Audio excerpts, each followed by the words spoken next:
બહુ જીઓલોજીકલી એ બહુ જ યુનિક વસ્તુ કહેવાય. પણ એક વસ્તુ ક્લિયર કરી દઉં કે કચ્છના જે પથ્થરો છે, કચ્છના જૂનામાં જૂના પથ્થરોમાં ક્યારે પણ સોના મળવાની શક્યતા નથી રહેતી. જે વસ્તુ મળી આવી છે, જે વાત થાય છે, આપણે જુરિયો ડુંગર કહેવાય, જુરિયો ડુંગર દેશી ભાષામાં એને, અને એ પાલનપુર બાળા નજીક જે આપણે મળી આવ્યો છે. અને એવો ને એવો જ પથ્થર કીરો ડુંગર છે, આપણો કીરો આપણે બન્નીમાં.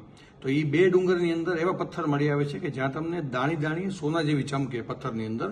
એ જે પથ્થર છે એ બેસિકલી લાઇમસ્ટોન છે.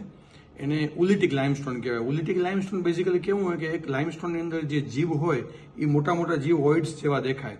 અને જે આપણે સોના જેવું લાગે છે, ચમકે છે, એ પાયરાઇડ છે. પાયરાઇડ નામનો મિનરલ્સ છે, જે બેસિકલી આપણે જ્યારે સેડિમેન્ટરી રોક હોય અને એની અંદર જ્યારે ઓર્ગેનિક મટીરિયલ હોય, કોલસા જેવી બનવાની સ્થિતિ કે બ્લેક કલરનો સેલ હોય, તો એની આજુબાજુ અમુક કેમિકલ રિએક્શનથી અમુક પાયરાઇટનું ફોર્મેશન થાય. તો એ શું છે કે જીવ છે એની ઉપર પાયરાઇટની લેયર જામી ગઈ છે, જે આપણે દૂરથી આમ જોયું તો આપણે એવું લાગે જાણે સોનું ચમકે છે.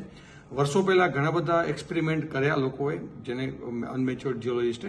એ લોકોએ એને ગરમ પણ કર્યું, ગાળવાનો પ્રયાસ પણ કર્યો, પણ જેવું તમે ગરમ કરો ને એટલે કાળા કલરનું, જેમ કે કેલ્શિયમ કાર્બોનેટ બળી અને કાળા કલરનું પેસ્ટ બનીને નીકળી જાય છે.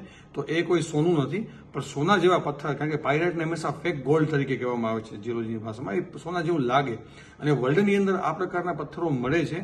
તો એનો ઉપયોગ એ લોકો બ્યુટિફિકેશન માટે કરે છે. એના માટે શો પીસ બનાવે છે, એની મૂર્તિઓ બનાવે છે, એના વાસણ બનાવે છે, અને એવા ઘણા બધા પથ્થરના જીઓ પ્રોડક્ટ બનાવીને એનો ઉપયોગ કરતા હોય છે.